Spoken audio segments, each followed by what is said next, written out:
సుదీర్ఘకాలం ఫారెస్ట్ డిపార్ట్మెంట్లో పనిచేస్తూ ప్రజల్లో అడవులకి అదేవిధంగా పర్యావరణం పట్ల ఎక్కువ అవగాహన కల్పించడంలో ఆయన ఎక్కువ ఇంట్రెస్ట్ చూపిస్తారు.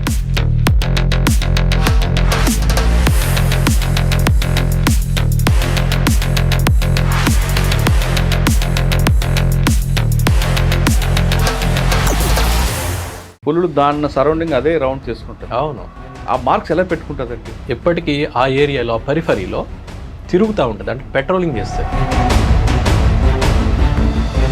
సో వీటి కారణంగా బయట నుంచి వచ్చేటువంటి టైగర్ వేరే ఏదైనా ఉంటే ఇక్కడ ఆల్రెడీ ఈ ఇండైరెక్ట్ ఎవిడెన్సెస్ అంటాం వీటిని చూస్తుంది. అది చూసి అది రాదు ఇక లోపలికి. సార్ ఫుడ్ కోసం మరి దాని బార్డర్ దాటి వస్తుందా? ఒక 10 చదరపు కిలోమీటర్ల పరిధిలోనే దానికి కావాల్సినవన్నీ ఉన్నాయనుకోండి, ఇక అది బయటికి రాదు.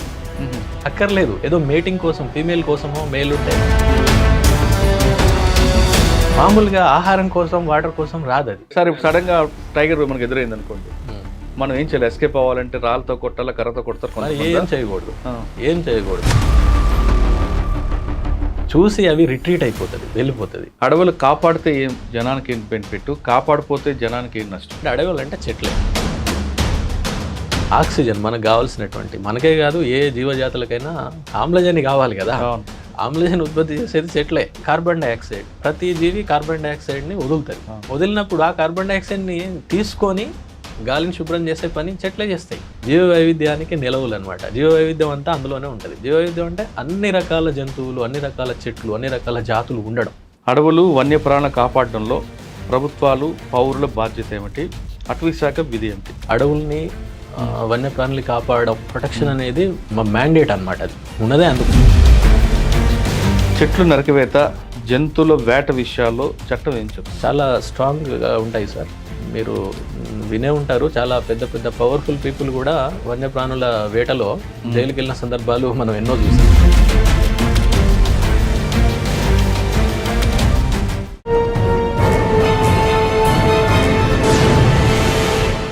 Welcome to crime diaries. Forest డిపార్ట్మెంట్లో పనిచేస్తున్న ఓ మంచి ఆఫీసర్ సుదీర్ఘకాలం ఫారెస్ట్ డిపార్ట్మెంట్లో పనిచేస్తూ ప్రజల్లో అడవులకి అదేవిధంగా పర్యావరణం పట్ల ఎక్కువ అవగాహన కల్పించడంలో ఆయన ఎక్కువ ఇంట్రెస్ట్ చూపిస్తారు. ఆయనే ఈరోజు మన గెస్ట్. పేరు ఎం రామ్మోహన్ గారు, ఫారెస్ట్ రేంజ్ ఆఫీసర్, ప్రస్తుతం అసిస్టెంట్ డైరెక్టర్ దోలపల్లి ఫారెస్ట్ అకాడమీలో పనిచేస్తున్నారు. సాధారణంగా ప్రతి డిపార్ట్మెంట్లో పనిచేస్తున్న ఆఫీసర్ లాగే రామ్మోహన్ గారు ఫారెస్ట్ డిపార్ట్మెంట్ పనిచేస్తున్న అడవులు, పర్యావరణం ఎలాంటి ప్రజలకి మేలు చేస్తాయి, అవి కోల్పోతే ప్రజలు ఏ విధంగా నష్టపోతుంటారు అనే విషయంపై ఎక్కువగా ప్రజల్లో అవగాహన తేడానికి ఎక్కువగా ఆయన కృషి చేస్తుంటారు. ఎక్కువ ఆర్టికల్స్ రాయడంతో పాటు పిల్లలకి ఎక్కువ అవగాహన కల్పించడం, స్కూల్స్కి వెళ్ళి క్లాసులు చెప్పడం లాంటివి ఆయన ఎక్కువ ఇంట్రెస్ట్ చూపిస్తుంటారు. ఆయన అడిగి ప్రస్తుతం దేశంలో ముఖ్యంగా మన తెలంగాణ కానీ ఆంధ్రప్రదేశ్ రాష్ట్రంలో అడవులు అంతరించిపోతున్నాయి, దానికి ప్రధాన కారణం ఏంటి, పర్యావరణం ఎందుకు కోల్పోతుంది, ఎక్కువ వర్షాలు ఎందుకు పడట్లేదు, ప్రజలు అంటే అడవిని కాపాడాల్సింది కేవలం ఫారెస్ట్ డిపార్ట్మెంట్ అయినా ప్రజలందరి బాధ్యత ఉందా అనే విషయాల్ని సార్ నేటి తెలుసుకున్నాం. సార్ నమస్తే అండి. రామ్మోహన్ గారు, సాధారణంగా ప్రతి డిపార్ట్మెంట్లో అందరూ పనిచేస్తుంటారు, వాళ్ళ డ్యూటీ వాళ్ళు చేసుకువెళ్తుంటారండి. అంటే వచ్చామని వెళ్ళామని వెళ్తుంటారు. అంటే అందరూ కాకుండా కొంతమంది మీలాంటి వాళ్ళు ఎక్స్క్లూజివ్గా ఉంటారు. మీరు ఆ డిపార్ట్మెంట్ బయటకు వచ్చిన తర్వాత కూడా దాదాపు ఒక 50 సంవత్సరాల వరకు ప్రజలకు అవగాహన కల్పించడానికి మీరు చేస్తున్న కార్యక్రమం మాత్రం హ్యాట్స్ ఆఫ్. Thank you. అంటే ఆ రోజు వర్క్ చేయడం అన్నది కాకుండా నెక్స్ట్ జనరేషన్కి ఏం కావాలి, అవగాహన అనేది ఇంపార్టెంట్. మీరు ఎన్ఫోర్స్మెంట్ చేయడం అనేది గొప్ప విషయం కాదు, వాళ్ళు ఎడ్యుకేట్ చేయడం అనేది మీరు ఎక్కువగా దాన్ని ఒక వెపన్గా తీసుకుని వెళ్తున్నారు. మీరు రాస్తున్న ఆర్టికల్స్ అవ్వచ్చు, మీరు చేస్తున్న కృషి అవ్వచ్చు, నలుగురితో మాట్లాడేప్పుడు కూడా పర్యావరణం గురించి చెప్పడం అనేది దాని హ్యాట్స్ ఆఫ్ అండి. మీరు ఈ డిపార్ట్మెంట్లోకి బై ఛాన్సా బై చాయిసా వచ్చారా? ప్రశ్నతో పాటు అడవుల్లో పర్యావరణం, జంతువుల పరిరక్షణ, వీటి మీద ప్రజలకు ఎక్కువగా అవగాహన కల్పించడానికి ఉన్న ముఖ్య ఉద్దేశం. ఈ 2 ప్రశ్నలకు సమాధానం చెప్పే ముందు రామ్మోహన్ గారి కుటుంబ నేపథ్యం, రామ్మోహన్ గారు ఎందుకు ఈ డిపార్ట్మెంట్కి రావాలనుకున్నారు, వచ్చిన తర్వాత దీన్ని ఒక మీ ఇన్బిల్ట్గా చేసుకోవడానికి ప్రధాన కారణం ఏంటి? సార్ నమస్కారం, చాలా మంచి అవకాశం ఇచ్చారు నాకు ఈ విషయాలు చెప్పడానికి. ఎందుకంటే ఇవి చాలా ఇష్టమైన విషయాలు ఒకటి. రెండవది, మీరు పర్యావరణం గురించి మాట్లాడడం అనేది, అంటే ఆ మాట్లాడేవాళ్ళు కూడా చాలా తక్కువ ఈ రోజులలో.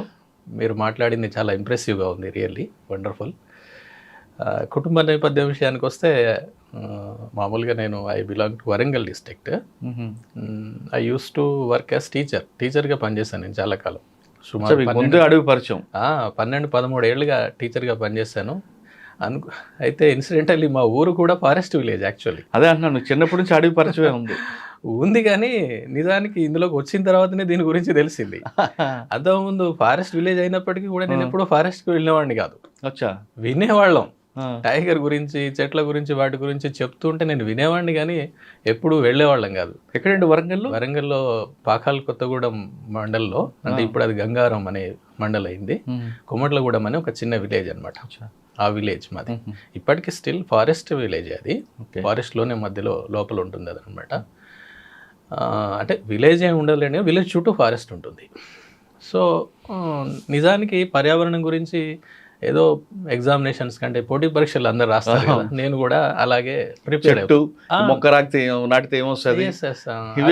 ప్రిపేర్ అవుతున్న సందర్భంలో పర్యావరణం గురించి, అలాగే ఏ జాతులు అంతరించిపోతున్నాయి, అంతరించిపోవడానికి గల కారణాలు ఏంటి, ఎందుకు అంతరించిపోతున్నాయి, మరి వాటి గురించి మనం ఏమైనా చేయవచ్చా, ఇవన్నీ చాలా విశ్లేషణతో ఉన్నటువంటి కొన్ని ఉంటుంటాయి. సో అవి నేను చదవడం కారణంగా కొంచెం వాటి పట్ల ఇంక్లినేషన్ అనేది ఏర్పడింది. నిజానికి అనుకోకుండా బై ఛాన్సే మీరు అన్నట్టు ఎగ్జామ్స్ రాస్తున్నాం రకరకాలుగా, సివిల్ సర్వీస్ అని, గ్రూప్ 1 అని, ఇవన్నీ రాస్తుంటాం. మధ్యలో ఇది వచ్చింది. సరే ఓకే, టీచర్ మళ్ళీ అది వదిలిపెట్టేసి దీంట్లోకి వచ్చాం. సుమారు 14 సంవత్సరాలు అయిపోయింది. ఫస్ట్ పోస్టింగ్ ఎక్కడండి? ఫస్ట్ పోస్టింగ్ అదే నేను చెప్పబోతున్నాను. అదే ముఖ్యమైనది నాకు. బెజ్జూర్ అని చాలా రిమోట్ ఏరియా. ఇప్పుడు కొంచెం పర్వాలేదు. అది 2012 నుంచి 18 వరకు బెజ్జూర్ అనేటువంటి ప్రాంతంలో పనిచేశాను. ఉమ్మడి ఆదిలాబాద్ జిల్లా, కాగజ్ నగర్కి 50 కిలోమీటర్లు ఉంటుంది. మహారాష్ట్ర గడ్చిరోలి జిల్లాకి బోర్డర్ అనమాట. ప్రాణహిత నది యువతల వైపు బెజ్జూరు, అవతల వైపు మహారాష్ట్ర ఉంటుంది. సో ఆ ప్రాంతంలో పనిచేయడం అనేది టర్నింగ్ పాయింట్ రియల్. ఎందుకంటే అక్కడ విషయాలు నేర్చుకున్నాను నేను చాలా వరకు. ఫారెస్ట్ విలేజ్ అయినప్పటికీ, ఫారెస్ట్ నేపథ్యం అంటే ఉన్నప్పటికీ కూడా నేను ఎప్పుడు ఫారెస్ట్కి వెళ్ళేవాడిని కాదు కాబట్టి నాకు తెలియదు దాని గురించి. ఎప్పుడైతే బెజూర్లో పోస్టింగ్ అయిందో, అది ఏంటంటే ఇద్దరం మాత్రమే అప్పుడు తెలంగాణ నుంచి ఉన్నాము జోన్లో. మా జోన్లో అంటే 4 జిల్లాలకి, పాత జిల్లాలు నేను చెప్పేది, దాంట్లో ఉన్న పోస్ట్ అనమాట అదంతా, జోనల్ వైజ్ పోస్ట్. సో అక్కడ నేను పోస్టింగ్ తీసుకోవడం జరిగింది. అంటే వేశారు ఇక వెళ్ళాం, ఇక తప్పదు కదా, మరి వేసిన తర్వాత చేసేదే ఉంది. అంటే అప్పుడు ట్రాన్స్పోర్ట్ కూడా ప్రాబ్లం కదండి, అది చాలా ప్రాబ్లం. అది ఎలా ఉండేదంటే, మీరు సిర్పూర్ కాకినాడ ఒకటి బస్సు, అక్కడ నుండి ఇంకొకటి ఆటోలు, ఇవన్నీ రకరకాల అన్ని వాహనాలు వాడి ఉంటారు, ఎడ్ల బండి సహా. కాకపోతే ఏంటంటే రేంజ్ ఆఫీసర్ కాబట్టి జీప్ ఉంటుంది. జీప్ ఉంటుంది మనకి తప్పనిసరి. ఇప్పుడు కాగజ్నగర్ వరకు ట్రైన్ వెళ్ళి, అంటే ఢిల్లీ రూట్ అనమాట అది కాగజ్నగర్, అక్కడ నుంచి బెజ్జూర్కి వెళ్ళిపోతాం. 50 నుంచి 55 కిలోమీటర్లు ఉంటుంది అది. అంటే 2-3 రూట్లు ఉంటాయి దానికి. అక్కడ వెళ్ళడం అనేటువంటిది, నిజంగా అక్కడ నేర్చుకోవడం అనేటువంటిది, అదే అల్టిమేట్. యాక్చువల్లీ అదే మన ఫౌండేషన్ అనమాట. అంటే నేను అలా అనుకుంటాను. ఎందుకంటే ఒక 2-3 విషయాలు చెప్తాను నేను. ప్రధానంగా అడవులు నాశనం కావడం, పోడు వ్యవసాయం, లేకపోతే ఇంకా అంటే జనాల యొక్క అవసరాల మేరకు అడవిని పూర్తిగా డిస్ట్రాయ్ చేసేసి, నరికేసి పోడు చేసుకోవడం ఒకటి, అడవులు పోవడానికి. రెండవది జంతువుల వేట.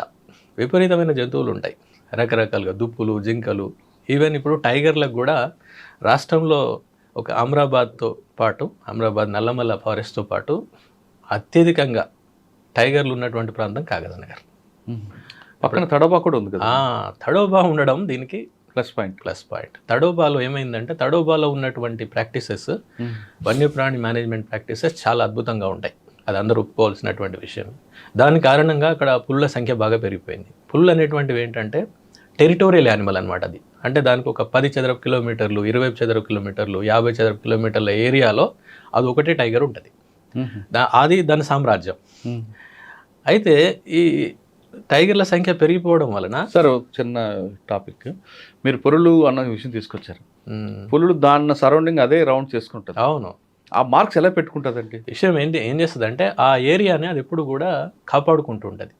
ఓకే, అది ఎట్లా కాపాడుకుంటుంది అంటే, ఎప్పటికీ ఆ ఏరియాలో, ఆ పరిఫరీలో తిరుగుతూ ఉంటుంది. అంటే పెట్రోలింగ్ చేస్తుంది. మనం పెట్రోలింగ్ అంటాం కదా, అది కూడా పెట్రోలింగ్ చేస్తుంది. చేసుకుంటూ చెట్ల మీద, అలాగే భూమి మీద తన కాళ్ళతోటి రక్కిద్ది అనమాట. గీతలు పెట్టుకుంటుంది. అలాగే యూరినేషన్ చేస్తుంది. ఓకే, లేకపోతే మలం, ఫీకల్ మ్యాటర్, మలం విసర్జిస్తుంది. సో వీటి కారణంగా బయట నుంచి వచ్చేటువంటి టైగర్ వేరే ఏదైనా ఉంటే ఇక్కడ ఆల్రెడీ ఈ ఇండైరెక్ట్ ఎవిడెన్సెస్ అంటాం వీటిని చూస్తుంది, అది చూసి అది రాదు ఇక లోపలికి. ఫెన్సింగ్ ఉందరా రాదు. ఎస్, ఒకవేళ వచ్చిందే అనుకోండి, కొన్నిసార్లు వచ్చే సందర్భం కూడా ఉంటుంది. ఎప్పుడంటే మేల్ అయితే ఫీమేల్ని అట్రాక్ట్ చేయడం కోసం, ఫీమేల్ అయితే మేల్ని అట్రాక్ట్ చేయడం కోసం, అది అవసరం. అంటే పిల్లలు ప్రోజనీ కావాలి కదా నెక్స్ట్ తరానికి. ఇంకొకటి ఏంటంటే ఇంకోసారి కూడా రావచ్చు, ఇంకో మేల్ కూడా రావచ్చు. ఇప్పుడు దీనికంటే అది బలమైంది అన్నప్పుడు, లేకపోతే దానికి తప్పనిసరి పరిస్థితి ఇక లేదు, మరి ఇంకెక్కడ స్థలం లేదు, తప్పనిసరి ఏదో ఒక దాన్ని ఇంక్రోజ్ చేయాల్సిందే. అప్పుడు వచ్చినప్పుడు ఏమైందంటే దాని వాటి మధ్యలో ఫైటింగ్ జరుగుతుంది. జరిగి ఏది బలమైందో అది ఉంటుంది, ఆల్రెడీ ఉన్నదే బలంగా ఉందనుకోండి అది మిగిలిపోతుంది, లేనిది వెళ్ళిపోతుంది అంతే. అది ఏదైతే ఓడిపోతుందో that will leave the territory. అలా జరుగుతుంది అన్నమాట. ఆ విధంగా అవి ఎవిడెన్సెస్ని వదులుతాయి. సార్ ఫుడ్ కోసం మరి దాని బార్డర్ దాటి వస్తుందా? ఇక్కడ ఏంటంటే టెరిటరీ అనేది ఫుడ్ పైన వాటర్ మీద ఆధారపడే టెరిటరీ నిర్ణయం అవుతుంది. ఫర్ ఎగ్జాంపుల్ ఒక 10 చదరపు కిలోమీటర్ల పరిధిలోనే దానికి కావాల్సిన అన్నీ ఉన్నాయనుకోండి, ఇక అది బయటికి రాదు, అక్కర్లేదు. ఏదో మేటింగ్ కోసం ఫీమేల్ కోసమో, మేల్ ఉంటే ఫీమేల్ ఉంటే మేల్ కోసం రావడం తప్ప మామూలుగా ఆహారం కోసం వాటర్ కోసం రాదు, అది ఆల్రెడీ ఉంది కదా, రాదు. అయితే ఈ సమస్య ఒకవేళ లేవనుకోండి, అప్పుడు ఏమవుతుంది, 10 చదరపు కిలోమీటర్ల ఏరియా కాస్త పెరుగుతుంది. అంటే ఎక్కడి వరకు అయితే వెళ్తే దానికి దొరుకుతాయో ఆ స్థలాన్ని అది తన యొక్క టెరిటరీగా ఏర్పరచుకుంటుంది. ఒక్కొక్కసారి బయటకు వస్తుంటాయి కదా జనాల్లోకి, ఎందుకు వస్తుంది? జనాల్లోకి రావడానికి కారణాలు ఏంటంటే ముఖ్యంగా మన దగ్గర ఏంటంటే వాటి యొక్క, ఇప్పుడు టైగర్స్ కానీ ఏవైనా కానివ్వండి యానిమల్స్కి 3 విషయాలేనండి వాటికి కావాల్సింది. ఒకటి వాటి యొక్క ఆవాసం అంటే ఉండడానికి ప్లేస్, మనకి ఆవాసం మనకైనా అంతే కదా. టైగర్లన్నీ కూడా బుషెస్ మధ్య ఉంటాయి కదా? లేదు, అలాగేం లేదు, నేను చెప్తాను మీకు. దానికి ఆవాసం కావాలి. ఫస్ట్ ఆవాసం ఎలా ఉండాలి, అన్డిస్టర్బ్డ్గా ఉండాలి, డిస్టర్బెన్స్ ఉండకూడదు, మనుషుల యొక్క డిస్టర్బెన్స్ ఇలాంటివి ఉండకూడదు. ఒకటి నెంబర్ 1. నెంబర్ 2, తగిన ఆహారం కావాలి. ఆహారం అంటే ఇప్పుడు టైగర్ ఉందనుకోండి, అది వారానికి ఒకటి తింటుంది, ఒక యానిమల్ కావాలి అంతే వారానికి. వారం లోపు మళ్ళీ దాని పక్క నుంచి దుప్పి జింక పోయినా అది పట్టించుకోదు, అక్కర్లేదు, కడుపు నిండితే పట్టించుకోదు. మనుషుల్లా కాదనమాట, పట్టించుకోవు, అవి అవసరం లేదు, మళ్ళీ నెక్స్ట్ వీకే తింటుంది. వారం రోజులు అంతే సార్, కొంచెం తింటుంటుందా? లేదు, ఒక్కసారి లేక 2 సార్లు తినేస్తుంది. తిన్నప్పుడల్లా ఒక 10 kgs 20 kgs తినేస్తుంది. ఇప్పుడు ఒక యానిమల్ని చంపేసింది అనుకోండి, ఫస్ట్ ఇక్కడ కొడుతుంది కదండి. ఎస్, అయితే దాన్ని కొట్టే విధానాలు కూడా ఉంటాయి. ఏంటంటే ఆ యానిమల్, ఇప్పుడు వేరే యానిమల్ అయినా కూడా అదేమి చనిపోవడానికి సిద్ధంగా ఉండదు కదా, అది కూడా రెసిస్ట్ చేస్తుంది. కాబట్టి ఆ రెసిస్ట్ చేసినటువంటి దాన్ని చంపాలంటే టైగర్ అయినా కూడా చాలా చాకచక్యంగా చేయాలి. ఎట్లా పడితే అట్లా చేస్తే దాని గిట్టలు, దాని కొమ్ములు దీన్ని తగిలితే ఇది ఇంజూరీ అయ్యి చనిపోయే అవకాశం ఉంటుంది. ఎందుకంటే ఒకసారి ఇంజూరీ అయిందంటే మనుషులాగా చూడడానికి ఇంకొకరు ఉన్నారు కదా, అది గ్రీవస్ ఇంజురీస్ అంటారు. అంటే ఎక్కువ కనుక పెద్ద ఇంజురీ కనుక అవుతే చనిపోతుంది అది. అందుకని అది చాలా జాగ్రత్త తీసుకుంటుంది. ఏ విధంగా, మన హంటింగ్కి దెబ్బ తగలకుండా. కాబట్టి అది ఏం చేస్తుంది అంటే యానిమల్ని ఫస్ట్ ఇక్కడ పట్టేస్తుంది అనమాట. ఇక్కడ ముఖ్యంగా ఇది పట్టేస్తుంది. ఇది పట్టేయడం వల్ల ఏమవుతుంది, యానిమల్ హెల్ప్లెస్ అయిపోతుంది, ఈ శ్వాస ఆగిపోతుంది, కట్ అయిపోతుంది. కాబట్టి చనిపోయే అవకాశం ఉంటుంది. అంటే ఇమ్మీడియట్ డెత్ అనమాట. చిన్నగా చనిపోవడం కాదు. చిన్నగా చనిపోవాలంటే టైం ఎక్కువ తీసుకుంది అనుకోండి, అది రెసిస్ట్ చేయడం వల్ల దాని కొమ్ములో గీటలో ఏదైనా తగులుతాయి, దీనికి తగిలిందంటే ఇది ఇంజూర్ అవుతుంది. లేకపోతే వెనక ఈ భాగం, ఎందుకంటే ఇక్కడ చాలా ప్రధానమైనటువంటి నరాలు ఉంటాయి కదా, అంటే దమనులు, సిరలు, వాటిని కొరికేస్తుంది అది. అట్లా వీటిని కొరికేయడం ద్వారా దాన్ని ఇమ్మీడియట్ డెత్కి కారణమవుతుంది అది. అప్పుడు దాన్ని పక్కకు జరిపేసి కొంచెం బుష్ల కన్నా ఏదైనా పక్కకి తీసుకెళ్ళి, అంటే కొంచెం ప్రధానంగా దారి మీదనో ఎక్కడం జరిగింది అనుకోండి, కొంచెం పక్కకి తీసుకెళ్ళి తినేస్తుంది. తినడం సార్ ఇప్పుడు ఇక్కడ ఫస్ట్ ఎక్కడి నుంచో తింటుందా? లేదు, అది ఓపెన్ చేయడం వెనక నుంచి ఓపెన్ చేసి తింటుంది. వెనక భాగం, ఇక్కడ థైస్ భాగం ఉంది కదా, బ్యాక్, ఆ బ్యాక్ దగ్గర ఓపెన్ చేస్తుంది. అంటే టైగర్ యొక్క ప్రధాన లక్షణం అన్నట్టు అది. అలా తిన్నది అని అంటే అది టైగర్. ఎందుకంటే అక్కడే ఆ పార్ట్ నుంచి అంటే అదేంటంటే మోస్ట్లీ ఇప్పుడు మాంసం తింటదండి అంతే. అక్కడ నుంచి స్టార్ట్ చేస్తుంది, మాంసం తింటది, ఇక్కడ ఓపెన్ చేస్తుంది అన్నట్టు అది. ఇప్పుడు పొట్ట ఇదంతా మాంసం ఉండదు కదా, అవన్నీ ఏంటి పొట్ట, పేగులు, అవన్నీ అవి తినదు అది. అదే లెపర్డ్ లాంటివి అంటే ఎట్లా పడితే అట్లనే తింటాయి అవి, వాటి ఆహారపు అలవాట్లు వేరే రకంగా ఉంటాయి. కానీ టైగర్ విషయంలో అట్లా కాదు, మాంసమే తింటది అది. ఈ ఇంటెస్టైన్స్ వీటిని తినదు, వదిలేస్తుంది, తినదు అవి. ఇది మీరు అన్నారు కదా, నేను కరెక్ట్ చెప్తాను. ఎలా అంటే ఇప్పుడు ఒక టైగర్ దాన్ని తినేసింది అనుకోండి, తినేస్తే ఏం తింటుంది, జస్ట్ మాంసం వరకు తినేస్తుంది, మాంసమే అంతే, మిగిలినవి ఏవి తినదు, తినేస్తుంది వెళ్ళిపోతుంది. ఆ ఒక రోజు ఈ రోజు తిన్నది, ఫర్ ఎగ్జాంపుల్ ఒక క్యాటిల్ను లేకపోతే ఒక పెద్ద నీళ్ళగాయ అనుకోండి, మనుబోతు అంటే దాదాపు అది 100-150 కేజీల దాకా వరకు ఈజీగా ఉంటుంది, చాలా పెద్దగా ఉంటుంది. అందులో ఒక 20 కేజెస్ వరకు తినేస్తుంది అది ఒకే రోజు, ఒకసారి ఎట్ ఏ టైం తినేస్తుంది, కూర్చుంటే తినేస్తుంది. తెల్లారి మళ్ళీ వస్తుంది second time or third time, then it will come and it will eat the remaining meat పార్టే క్లియర్గా అంటున్నా నేను, తినేస్తుంది వెళ్ళిపోతుంది. మొత్తం అయిపోదు కదా, ఇంకా ఎముకలు ఉంటాయి, ఇంకా కొంచెం అక్కడక్కడ మిగిలిన మాంసం ఉంటుంది, ఇంటెస్టైన్స్ ఉంటాయి, అన్నీ ఉంటాయి.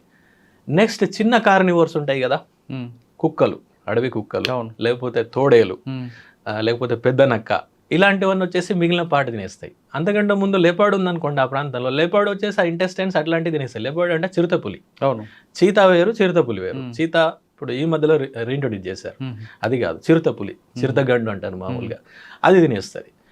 అంటే అది కూడా హంట్ చేసి తింటుంది. నెక్స్ట్ ఇంకా మిగిలిపోయినాయి ఎముకలు ఉంటాయి, ఎముకల్ని తినడానికి కూడా ఇంకో యానిమల్ ఉంటుంది. ఓకే, హైనా అంటాం మనం, హైనా అనే పేరు మీరు ఏగోలం అంటారు దాన్ని, ఏగోలం ఇక రకరకాల పేరు, కోండ్రీస్ అని కూడా అంటారు. ఓకే, ఇప్పుడు మీరు లయన్ కింగ్ అనే సినిమాలో అందులో విలన్స్గా ఉంటాయి అవి, హాలీవుడ్ సినిమా ఉంది చూడండి, చాలా ఉంటాయి. అది ఎముకల్ని తింటుంది, దాని యొక్క డైటే ఎముకలు.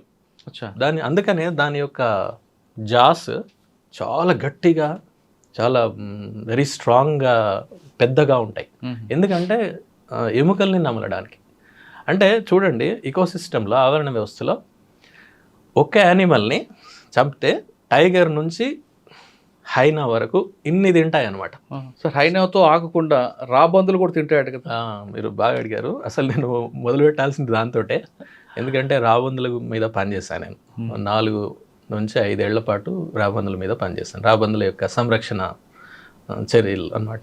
అయితే బెజ్జూర్ అనేది ఎందుకు అంత ఇంపార్టెంట్ అంటే అక్కడ రాబందులు కూడా ఉన్నాయి.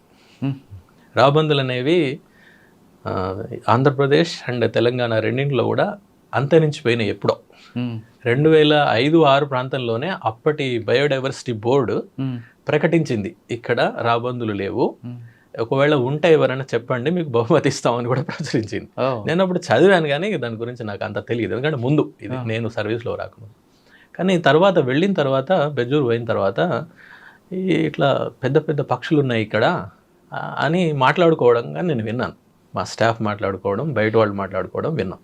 రాబందులు అంటే చాలా ఇంపార్టెంట్, ఎందుకంటే రాబందులు అనేవి స్కావెంజింగ్ యానిమల్స్ అనమాట. అవన్నీ స్కావెంజర్స్ అంటారు వాటిని. స్కావెంజర్ అంటే మనం మామూలుగా పారిశుద్ధ్యం పని చేసేటువంటి వాళ్ళందరినీ స్కావెంజర్స్ అంటారు కదా.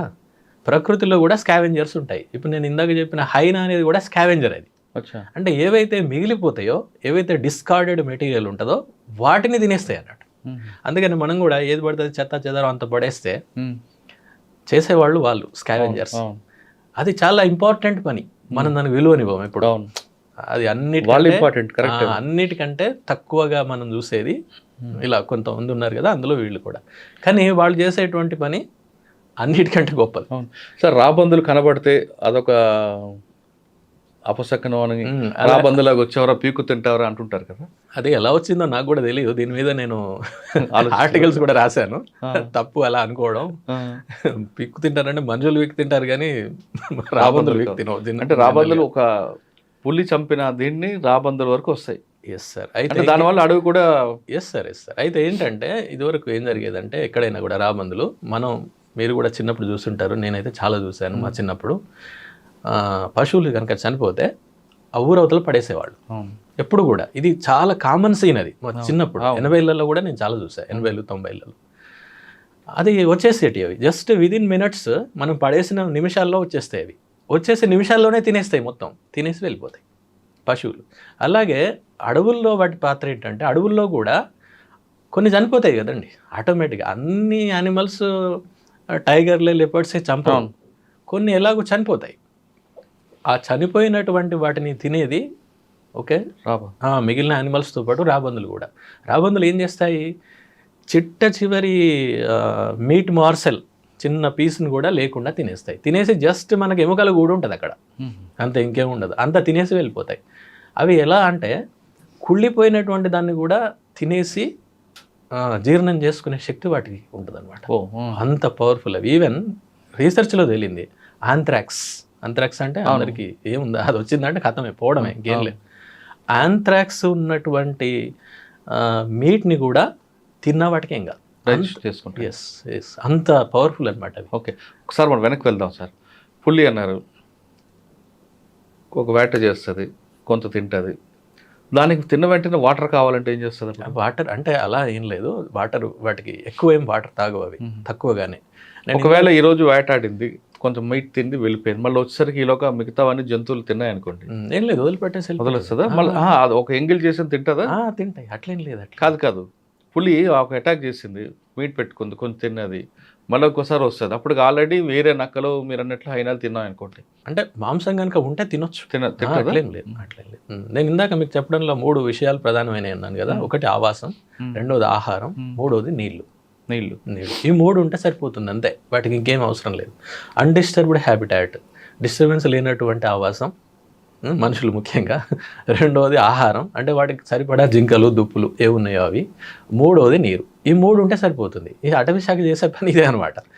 మనుషులు చూస్తే ఎందుకంటే దానికి ఇరిటేషన్ అంటే ఇప్పుడు సేమ్ మన వైపు నుంచి ఆలోచిస్తే కూడా అంతే కదా. మనం టైగర్ తోటి ఉండలేం కదా, టైగర్ని మనం ఉంచుకోగలుగుతామా? ఉండం కదా. అంటే వీ డోంట్ యాక్సెప్ట్ ఇట్. కానీ అది కూడా అంతే, అంటే దాని వైపు నుండి చూసినప్పుడు అంటే ఒక స్పీషీస్ వేరే కదండి, జాతి వేరే కదా.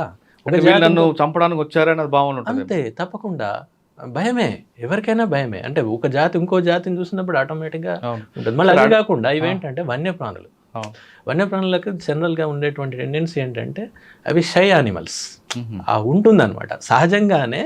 అంటే సహజాతం, అది ఇన్స్టింక్ట్. అది సాధారణంగా ఏదో మనం కొన్ని ఇది ఈకో టూరిజం ప్రాంతాలు అలవాటు పడిపోయినవి ఉంటాయి. అలవాటు పడిపోయిన వీళ్ళు మొత్తం జనాలు అంతా జిప్సీలలో పోయి ఫోటోలు తీయడం చూస్తుంటే టైగర్ అక్కడే ఉంటుంది, అది పోదు. అది అలవాటు పడిపోయి ఉంటాయి, అంటే దానిపైన హ్యూమన్ ఇంప్రింట్ ఉంటుంది అనమాట. అవి తప్ప సహజంగా అడవిలో ఉండేటువంటివి మాత్రం ఎప్పుడు కూడా మనల్ని చూడడం కాదు, వాటి సెన్సెస్ చాలా స్ట్రాంగ్గా ఉంటాయి. అంటే వినేటువంటిది, చూసేటువంటిది చాలా స్ట్రాంగ్ ఉంటుంది. ఇప్పుడు టైగర్ కూడా మన చూపు కంటే దాని యొక్క చూపు 6 రెట్లు ఎక్కువ ఉంటుంది. 6 రెట్లు. అడవిలోకి వెళ్ళిన తర్వాత ఎక్కడి నుంచో మనం చూస్తుంది, గమనిస్తుంది, చాలా ఈజీగా తెలిసిపోతుంది వాటికి. ఇప్పుడు మీరు కుక్కను, పిల్లిని మీరు గమనించండి, అది అక్కడే ఉంటుంది, దాని చెవిని ఇట్లా తిప్పుతూ ఉంటుంది, చూసారా మీరు? రాడార్ లాగా అలా ఉంటుంది అది. అంటే they get lot of information by listening very carefully and their senses are very strong అట్లా అనమాట. అందుకని చాలాసార్లు మనకు కనబడదు టైగర్, మనం చూడడానికి వెళ్తాం, కానీ అది మనల్ని చూసి సాధారణంగా అవి పలాయనం వెళ్ళిపోతాయి. ఎందుకంటే ఫారెస్ట్ డిపార్ట్మెంట్ పనిచేసిన వాళ్ళకి టైగర్ చూడాలని కోరుకుంటుందట, చూస్తేనే వాళ్ళకి ఆ డిపార్ట్మెంట్లో పని చేస్తామని ఒక తృప్తి ఉంటుంది అంటుంటారు. వాస్తవం అంటారా? కానీ అట్లా అనుకోవద్దు ఇప్పుడు కూడా, ఎందుకంటే అది మనల్ని చూడాలని ఇప్పుడు అనుకోదు. నిజంగా ట్రూ ఆఫీసర్ ఎవరు కూడా అట్లా అనుకోరు. కాకపోతే మానవ సహజం జీల్ ఉంటుంది కదా, చూడాలి అనేటువంటి. మనం వాటి గురించి పనిచేస్తాం, అంతేగాని వాటిని చూడడం కోసం వెళ్ళడం అనేది కూడా కరెక్ట్. సడన్గా టైగర్ మనకు ఎదురైంది అనుకోండి, మనం ఏం చేయాలి? ఎస్కేప్ అవ్వాలంటే రాళ్ళతో కొట్టాలా, కర్రతో కొడతారు? ఏం చేయకూడదు. అవి ఎప్పుడు కూడా మన మీదకి రావు. ఓకే, ఇందాక మనం చెప్పుకున్నట్టుగా వాటి యొక్క భయం వాటికి ఉంటుంది, చూసి అవి రిట్రీట్ అయిపోతుంది, వెళ్ళిపోతుంది. ఓకే, అప్పుడప్పుడు ఈ జరిగేటువంటివి ఎలా జరుగుతుంటే సడన్ కాన్ఫ్రంటేషన్ అనమాట. అంటే టక్న ఇప్పుడు ఆ మూల నుంచి అది వస్తుంది, ఈ మూల నుంచి మనం వెళ్తాం, కొన్ని అడుగుల తేడానే ఉంటుంది. ఉండేసరికి ఏం చేయాలో పాల్పోక మీద పడతాయి అన్నమాట. అలాంటి సందర్భాలే ఎక్కువ. ఎందుకంటే అసలు ప్రధానంగా ఒక విషయం ఆలోచించాలి, వాటి యొక్క ఆహారము అంగిలేట్స్ అంటాం, అంటే దుప్పులు, జింకలు, గిట్టలు ఉన్నటువంటి జంతువులు, వాటి ఆహారం అది వాటి యొక్క మెయిన్. మనిషి కాదు, మనిషి ఆహారం అయితే మనుషులు మిగిలేవాళ్ళ? మిగిలేవాళ్ళు కాదు కదా, కాదు, వాటిని తింటుంది అది. ఇలా మరణాలు లేకపోతే ఇంజురీస్ జరగడానికి కారణం ఏంటంటే సడన్ కాన్ఫ్రంటేషన్. లేకపోతే కొన్ని యానిమల్స్ అండి చాలా తక్కువ, అది కొన్ని ఏం చేయలేనటువంటి స్థితిలో, అంటే గిట్టలు ఉన్నటువంటి జంతువులు, దుప్పుల్ని కూడా అవి పట్టలేని స్థితికి చేరిపోతాయి కొన్నిసార్లు, డిసీజ్ కారణంగా, ఓల్డ్ ఏజ్ కారణంగా. అవి కొన్నిసార్లు ఇట్లా మ్యాన్-ఈటర్గా మారుతాయి. అట్లాంటి వాటిని మ్యాన్-ఈటర్ అంటారు. కానీ అట్లాంటివి రేర్. అది ఒకవేళ అలాంటివి ఉంటే మనం వన్యప్రాణి చట్టం 1972 ప్రకారం చీఫ్ వైల్డ్ వార్డెన్ అని ఉంటారు. అంటే ఇక్కడ ఉన్న వన్యప్రాణుల మొత్తానికి ఫారెస్ట్ డిపార్ట్మెంట్లో his the boss. He will give orders to shoot it. అచ్చా, అంతే, ఏం లేదు అందులో. ఎందుకంటే జాతి యొక్క సంరక్షణ ఇంపార్టెంట్. ఇక్కడ మ్యాన్ ఈటర్ అని ఎలా మనం ఐడెంటిఫై చేయాలి? దానికి కూడా ప్రోటోకాల్స్ ఉంటాయి. ఇష్టం ఉన్నట్టుగా చేయడం కాదు. ఓ పలానా పులి ఇలా మారింది అని అంటే నిజంగా అదే జరిగిందా దాన్ని, ఎందుకంటే అన్నీ ఒకేలాగా ఉంటాయి. అవును. వాటికి ఏం చేస్తారు, కెమెరా ట్రాపింగ్ చేస్తారు. అంటే ఇట్లా ఇప్పుడు మీరు ఎలాగైతే కెమెరాలు పెట్టారో మేము అడవిలో కెమెరాలు పెడితే ఆ దారిలో వెళ్తున్నప్పుడు అది ఇన్ఫ్రారెడ్ రేస్ తోటి యాక్టివేట్ అయ్యి కొన్ని అది ఇమేజ్ క్యాప్చర్ చేస్తుంది. చేసినప్పుడు దాని మీద ఉండే లైన్స్ ఉంటాయి, వాటిని మేము స్ట్రైప్స్ అంటాం. స్ట్రైప్స్, ఆ స్ట్రైప్స్ ఒకదానికి ఉన్నది ఇంకో దానికి ఉండదు ప్రపంచంలో దేనికి కూడా. మనకు ఫింగర్ ప్రింట్ ఎట్లానో దానికి అట్లా. అవునా? అట్లా మూడే కనిపిస్తుంటాయి. మూడు కాదు, ఆరెంజ్ ఆరెంజ్ ఉంటుంది కదా, బ్లాక్ లైన్స్ ఉంటాయి, ఆరెంజ్ ఉంటాయి. ప్యాటర్న్ ఎట్లా ఉంది, వంకలు ఉందా, నిలువుగా ఉందా, అడ్డం ఎట్లా తేడా ఉంటాయి అవి. తేడా ఉంటుంది. ఆ అడ్డంగా ఉండవు, అన్నీ ఇట్లా నిలువుగా ఉంటాయి. ఆ ఉన్నటువంటి ప్యాటర్న్ నేను మీకు చెప్పాను కదా, యూనిక్ అనమాట. ఒక టైగర్కి ఉన్నటువంటిది అదే, మళ్ళీ ప్రపంచంలో ఇంకోటి దానికి ఉండదు. మన finger print nothing but finger print. అది మేము చేసి నిర్ధారించుకున్న తర్వాత ఇది ఈ ఏంటి ఇంజురీకో లేకపోతే హ్యూమన్ డెత్కో కారణమైంది అని తెలుసుకున్న తర్వాత దానికంటే ముందు ఫస్ట్ ఏం చేస్తారంటే షూట్ చేయడానికంటే ముందు షూట్ అనేటువంటిది ఫైనల్. దానికంటే ముందు దాన్ని క్యాప్చర్ చేస్తారు. దాన్ని క్యాప్చర్ చేయడం అనేటువంటిది కూడా చాలా పెద్ద పని. దానికి వెటర్నరీ డాక్టర్స్ వాళ్ళ యొక్క సలహా తీసుకుంటారు, వాళ్ళ అజమాయిషీలోనే పనిచేయాల్సి ఉంటుంది. ఎందుకంటే అది వెటర్నరీకి సంబంధించిన విషయం కదా. మన ఫారెస్ట్ ఆఫీసర్ కరెక్టే, కానీ దానికి సంబంధించిన ఎక్స్పర్టీస్ వాళ్ళే ఉంటారు. సో ఇటు చీఫ్ వైల్డ్ లైఫ్ వార్డెన్ నుండి పర్మిషన్ తీసుకొని వాళ్ళ నుండి, అలాగే షూటర్స్ ఎక్స్పర్టీస్ ఉండాలి అందులో కూడా. మనకు కూడా ఉంటే పర్వాలేదు, లేకపోతే మనం వేరే వాళ్ళని తీసుకోవాలి. ఇట్లా ఒక టీం ఫామ్ చేస్తారు. అన్నీ ఇందులో కూడా 5-6 టీంలు ఉంటాయి. వీళ్ళు దాన్ని షూట్ చేస్తారు. చేసి దాన్ని వెంటనే వేరే జూకు తరలించడం కానీ లేకపోతే వేరే ప్రాంతానికి పంపించడం కానీ, దొరకట్లేదు అనుకోండి, కానీ బాగా ఇంజురీ అవుతోంది లేకపోతే డెత్స్ అవుతున్నాయి, అప్పుడు షూట్ చేశాడు, చంపాడు. ఏం దొరకట్లేదు కదా, మరి ఏం చేస్తారు? ఆ సందర్భంలో అట్లా చేస్తారు. అంటే ఇలా 3-4 స్టెప్స్ ఉంటాయి. దీని అన్నిటికీ కూడా నేషనల్ టైగర్ కన్జర్వేషన్ అథారిటీ అని ఒకటి ఉంటుంది. This is the apex body for conserving the tigers in India. వాళ్ళ గైడ్లైన్స్ ఉంటాయి. ఆ గైడ్లైన్స్ ప్రకారం నిర్ధారించిన తర్వాతనే నిర్ణయం తీసుకొని దాన్ని క్యాప్చర్ చేయాల్సి ఉంటుంది. ఓకే, అంతేగాని వేరే రకంగా చేయలేము. అది నెక్స్ట్ మనం బ్యాక్ వెళ్దాం బెజ్జంకి. బెజ్జంకిలో బెజ్జూరు రాబందులు అన్నాం కదా. ఈ రాబందులు నాకు పెద్దగా ఉంటాయి అని అన్నారు. అన్న తర్వాత వాటిని ఇక్కడ ఏమంటారు అంటే రాగబందలే అంటారు అన్నారు. రాగబందలు అంటే బహుశా రాబందులు అయి ఉంటాయి. వీళ్ళు లోకల్గా మారుతుంటాయి కదండి. ఇప్పుడు మన మండలికాల్లో పేర్లు రకరకాలు ఉంటుంటాయి. మండలికమే కాకుండా స్థానికంగా కూడా కొన్ని మార్పులు జరుగుతుంటాయి భాషలో, మాటల్లో. బహుశా ఇది అయ్యి ఉండొచ్చు. నేను అడిగిన వాళ్ళని ఎంత పెద్దగా ఉంటుంది ఏంటి అంటే, సార్ ఇంత పెద్దగా ఉంటుంది, చాలా పెద్దగా ఉంటుంది. సరే వెళ్దామని ఇక ఆ ప్రాంతానికి వెళ్ళాం. ఎందుకంటే అది నేను చేస్తున్నటువంటి ప్రాంతంలోనే ఉంది. అరే అది ఇంకా పెద్ద విషయం కదా, ఇంకెక్కడికో వెళ్ళడం కాదు, నేను చేస్తున్నటువంటి దాంట్లోనే ఇది ఉంది అని just I came to know within few months. ఒక 2-3 నెలల తర్వాత వెళ్ళి చూసాం. ఫస్ట్ కనిపించలేదు, కానీ తర్వాత వెళ్ళినప్పుడు వి గాట్ ఫోటోగ్రాఫ్. నా దగ్గర ఒక చిన్న కెమెరా ఉండేది. నేను తప్పనిసరి కెమెరా క్యారీ చేస్తాను తప్పనిసరి. ఈవెన్ బర్డ్ వాచింగ్ కానీ, బర్డ్స్ గురించి పనిచేయడం, బర్డ్స్ చెక్ లిస్ట్ తయారు చేసాం. ఒక 250 స్పీషీస్ని మేము ఐడెంటిఫై చేసినాం ఆ ఏరియాలో. 250 జాతులు అట్లా ఉంటాయి, ప్రతి చోట ఉంటాయి. సో ఆ విధంగా నేను మొదలు పెట్టడం దీంతో అయిందనమాట.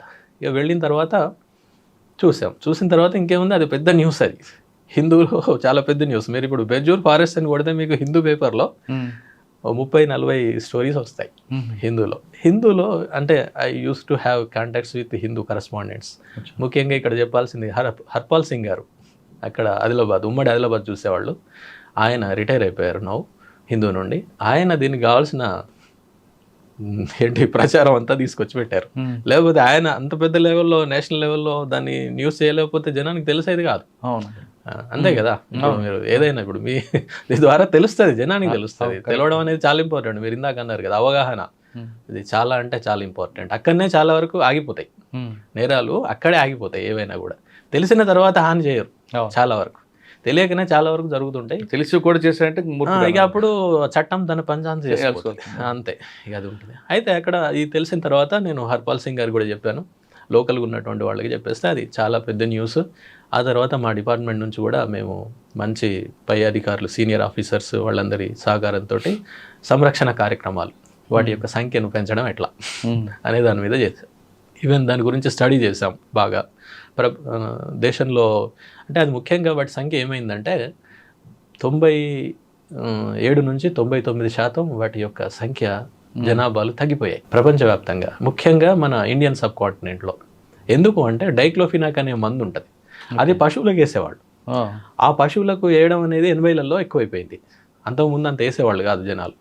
ఇది వేసినప్పుడు ఏమైందంటే, అయితే ఇప్పుడు అన్ని డైక్లోఫినాక్ ఎందుకు వేస్తాం, అదొక పెయిన్ కిల్లర్. దానికి జబ్బు చేసినప్పుడు, జ్వరం వచ్చినప్పుడు క్యాటిల్కి వేస్తారు, పశువులకు.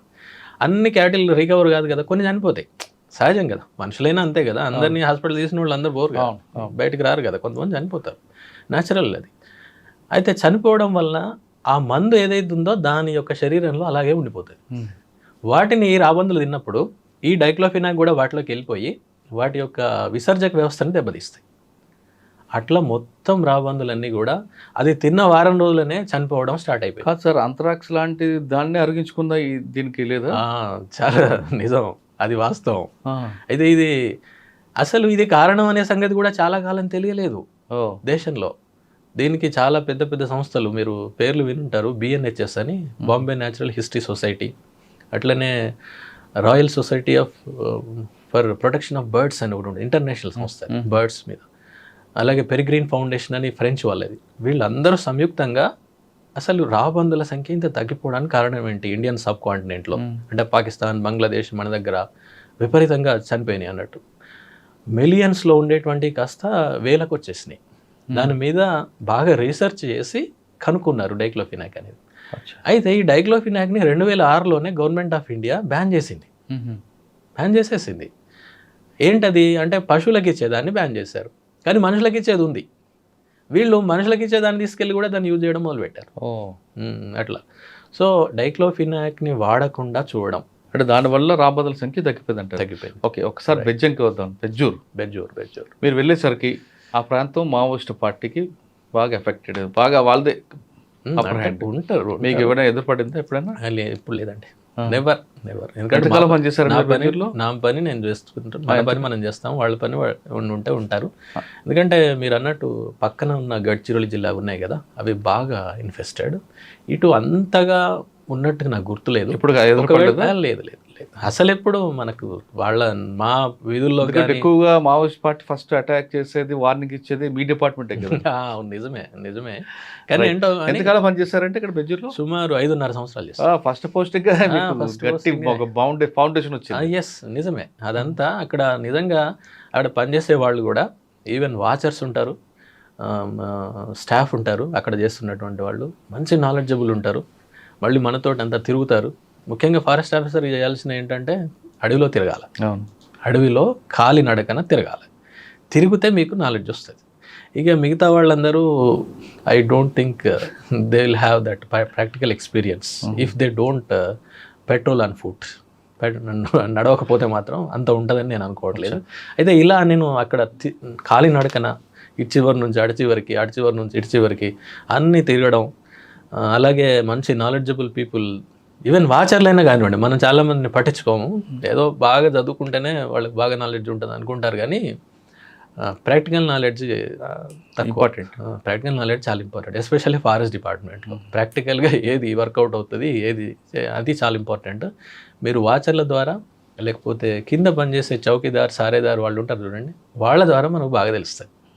అది నేను నమ్ముతాను, నా అనుభవంలో కూడా వచ్చింది. సార్ 5 సంవత్సరాల తర్వాత ఎక్కడికి వచ్చారు? మళ్ళీ ములుగు వచ్చాను సార్, వరంగల్ ములుగు మీ జిల్లా. అక్కడ సుమారు 3.5 ఏళ్ళు. ఇక్కడ కూడా నక్సలైట్లు ఉంటారు సార్, లేకుండా ఉండరు, ఉంటారు. ములుగు ఆ ఏరియాలో ఫారెస్ట్ గెస్ట్ బ్లాస్టింగ్లు చాలా జరిగాయి కదండి? జరిగాయి. అంటే అది ఇప్పుడు కాదులేండి, మీరు చెప్పేదంతా 90ల సంగతి. మా చిన్నతనంలో విపరీతంగా వినేది ఉండేది. కానీ ములుగులో ఎంతకాలం ఉంటే 2 years? 4 ఏళ్ళు ఉన్నా సార్. 4 ఏళ్ళు ములుగు మొత్తం అంతా? లేదు, ఓన్లీ ములుగు వరకే. మాకు ఎంత సార్, 1 లేక 2 మండలాల వరకు ఉంటుంది అంతే. ఫారెస్ట్ కనుక ఎక్కువ ఉందనుకోండి, ఎక్కువ ఉండదు, 1 మండలే ఉంటుంది. ఫారెస్ట్ తక్కువ ఉందనుకోండి, 3-4 మండలాలు కూడా ఉండొచ్చు. 3-4 మండలాలు. సార్ అక్కడ మీ అచీవ్మెంట్ ఏముందండి? అక్కడంటే ఇక ముఖ్యంగా ప్రొటెక్షనేనండి. చాలా వరకు అడవులను కాపాడడం అనేదే ఇంపార్టెంట్. ఇంకా ఇక్కడ ముఖ్యంగా ఆడ గొత్తికోయలు వచ్చేసి లోపల ఫారెస్ట్ అంతా వాళ్ళు వచ్చేసి ఉండడము, అది ఒక పెద్ద సమస్య అక్కడ. ఆ ప్రాంతం అడవులు కాపాడటం అన్నది మీకు బాగా నచ్చిన సబ్జెక్ట్. అడవులు కాపాడితే ఏం జనానికి ఏం బెనిఫిట్, కాపాడిపోతే జనానికి ఏం నష్టం అండి? తప్పకుండా మంచి ప్రశ్న సార్. ఇదేంటంటే అడవులు అనేటువంటివి చాలా మంది అడవి అనగానే అదొక మనకు సంబంధం లేని విషయం అన్నట్టుగా ఉంటారు, కానీ మనకు బాగా సంబంధం ఉన్న విషయం అది. ఎందుకంటే అడవులు అంటే చెట్లే, ఇంకేం లేదు. బయట ఉన్నాయి, బయట కూడా ఉంటాయి చెట్లు, కానీ అడవులు అనేటువంటి ప్రాంతాల్లోనే చెట్లు చాలా ఎక్కువ మొత్తంలో ఉంటాయి. ఇప్పుడు ఫర్ ఎగ్జాంపుల్ అడవులు అనేటువంటివి మీరు గతంలో మనం మాట్లాడుకున్నట్టు కూడా ఆక్సిజన్ మనకు కావాల్సినటువంటి, మనకే కాదు ఏ జీవజాతులకైనా ఆమ్లజని కావాలి కదా. ఆమ్లజని ఉత్పత్తి చేసేది చెట్లే. ఓకే, ఆమ్లజని ఉత్పత్తి చేసేటువంటిది చెట్లు మాత్రమే చేస్తాయి, వేరే ఎవరు చేయలేరు. ఇప్పుడు మనం చూసాం సిలిండర్ని ఎంత పెట్టుకున్నాం మనం కరోనాలో. అప్పుడన్నా మనకు తెలిసి ఉండాలి దాని గురించి. అప్పుడు కొంతమంది తెలిసి మరి కొంతమంది తెలియట్లేదు దాని విలువ. ఎస్, అదొకటి. రెండవది కార్బన్ డైఆక్సైడ్. ప్రతి జీవి కార్బన్ డైఆక్సైడ్ని వదులుతుంది. వదిలినప్పుడు ఆ కార్బన్ డైఆక్సైడ్ని తీసుకొని గాలిని శుభ్రం చేసే పని చెట్లే చేస్తాయి, వేరే ఎవరు చేయరు. అది ఎవరికి సాధ్యం కాదు అదంతా. దానికి ఇప్పుడు ఇట్లా అలాగే నేల, ఇది లోపల పైన క్రింద ఉన్నటువంటి మృత్తిక ఉంటుంది కదా, ఆ మృత్తికే మన పంటలకు అన్నిటికీ కారణం. అంటే కొన్ని సెంటీమీటర్ల నుంచి కొన్ని ఇంచుల వరకే ఉంటుంది, సెంటీమీటర్లే అనుకోండి. ఆ సెంటీమీటర్ల మేరకు ఉన్నటువంటి మృత్తికే మొక్కలు పెరగడానికి, ముఖ్యంగా పంటలు పండడానికి ప్రధాన కారణం. చెట్లే లేవనుకోండి, అది కొట్టుకుపోతుంది. వేల సంవత్సరాలుగా, మిలియన్ల సంవత్సరాలుగా ఏర్పడినటువంటి మృత్తిక చెట్ల యొక్క ఆచ్ఛాదన కనుక పైన లేకపోతే అది కొట్టుకుపోతుంది. అది కొట్టుకుపోయిందంటే మనం ఎన్ని కష్టాలు పడ్డా కూడా పంటలు పండవు. ఓకే, అంతేకాదు ఫారెస్ట్ ఏంటంటే జీవ వైవిధ్యం అంటాం కదా, జీవ వైవిధ్యానికి నిలవులు అనమాట. జీవ వైవిధ్యం అంతా అందులోనే ఉంటుంది. జీవ వైవిధ్యం అంటే అన్ని రకాల జంతువులు, అన్ని రకాల చెట్లు, అన్ని రకాల జాతులు ఉండడం. ఎందుకంటే ఒకదానికొకటి లింక్ అయి ఉంటాయి. ఇప్పుడు మీకు ఇందాక ఫారెస్ట్ ఈకోసిస్టంలో ఒక జంతువు చచ్చిపోతే ఒకదాని మీద ఒకటి ఏ విధంగా ఆధారపడి ఉంటుందో నేను ఒక ఉదాహరణ చెప్తాను. ఇందాక రాబందులదే. ఫర్ ఎగ్జాంపుల్ రాబందులే లేవనుకోండి, ఏమవుతుంది? మనం పడేసినటువంటి పశువుల మృతదేహాలు అలాగే పడిపోయి ఉంటాయి. దానివలన అవి కుళ్ళిపోయి వాటి అక్కడ ఉన్నటువంటి గాలి, అక్కడ ఉన్నటువంటి నేల, నీరు అంతా కూడా కలుషితమైపోతుంది. అది అన్ని జాతుల మీద ప్రభావం చూపెడుతుంది, మనం మీద కూడా ప్రభావం చూపెడుతుంది. దాంట్లో ఈ మధ్య వచ్చినటువంటివి ఏంటంటే అవి చనిపోవడం, వాటి యొక్క సంఖ్య తగ్గడం వలన ఇంకా వేరే వ్యాధుల్ని కలుగజేసే సూక్ష్మజీవుల సంఖ్య బాగా పెరిగిపోతుంది. అలాగే కుక్కల సంఖ్య బాగా పెరిగిపోతుంది. ఎందుకంటే కుక్కలు తింటున్నాయి. కుక్కలు తినడం వల్ల వాటి సంఖ్య బాగా రిప్రొడక్షన్ ఎక్కువైపోయింది. దానివల్ల రేబీస్ ఇదివరకు ఉన్న వాటికంటే కొన్ని రెట్ల రేబీస్ కేసులు వచ్చేసాయి ఈ మధ్యలో.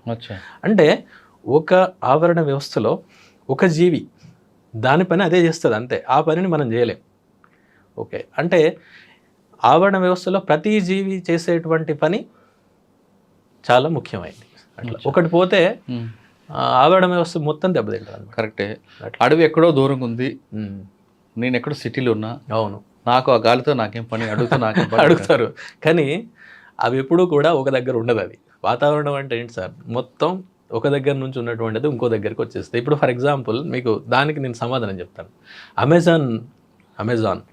అమెజాన్లో జరిగినటువంటి అడవులు ఆ మధ్యకాలంలో విపరీతంగా కార్చిచ్చులు అంటాం కదా, ఫారెస్ట్ ఫైర్స్ పోతే అమెరికా లాంటి దేశాలు కూడా వాటి పట్ల చాలా స్పందించి వాటిని వెంటనే ఆర్పేయాలి, వాటిని కాపాడాలి అని చెప్పేసి అక్కడ ఉన్నటువంటి దేశాల మీద చాలా ప్రెషర్ తీసుకొచ్చాయి. ఎందుకు?